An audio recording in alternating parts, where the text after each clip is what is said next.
Welcome back everyone, Dan HDC. So I was hoping my last video was the last video that I was gonna have to do about this Uvalde shooting, but more and more information is starting to pile in, and it's really starting to get even more sad than the original thing. So the big thing in the beginning was that the chief did not order his men in because they thought the shooter had barricaded himself and had stopped shooting, which is now proven to be wrong because at 12:20 p.m., the CISD parents received this message on their phone.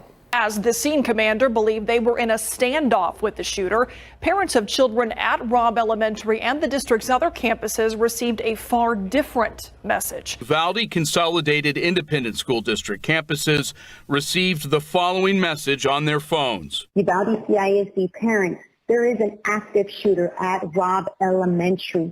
Law enforcement is on site.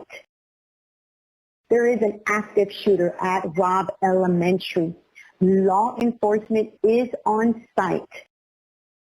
Received at 12:20 p.m. Based on the timeline of the massacre, the message went out as law enforcement continued to hang back and not engage the shooter. And then after this guy is continuing to shoot. So my question is, where is the disconnect? Or was it just some bullshit story to try to cover up the cowardice of not just running in there? Now there are reports that are saying that Chief Arredondo may not have even had his radio. Oh boy. You know, I gotta be honest with y'all, that makes the most sense out of all of this. Because what human being is going to hear on a radio that kids are being shot or that there's an active shooter in an elementary school and not go in? Now this is where it gets just unbearably sad. The school district police chief who ordered officers to stay in a hallway instead of killing a mass shooter is no longer cooperating with state investigators. Chief Arredondo, the incident commander, the man who told his men to stand down and not go into the school, he is now MIA. He has not responded to Texas Rangers for the past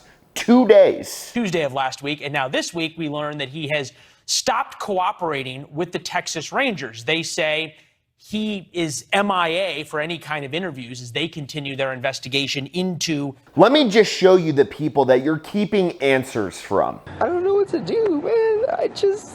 She didn't deserve that. No. She didn't. I just want to protect my little girl. That you're keeping accountability from. Details of the nightmare that happened Tuesday. Take a listen. Came in, he says it's time to die, and when I heard the shooting through the door, I told my friend to hide under something. Can you imagine how traumatized that kid is right now? A little girl being told it's your time to die, and you're just MIA. You're bringing coward to a whole new level if it wasn't already at a new level. Put your big boy pants on, get out there, explain what happened. If you forgot your radio, or if you were just too much of a pussy to send your guys in. Whatever it is, get out there and be honest. But doing this MIA thing where you're not cooperating with the Texas Rangers. And I'd just like to say, for the people who are saying, oh no, the police did something. Look at what this teacher said. You said it was important that, they did save you. They did.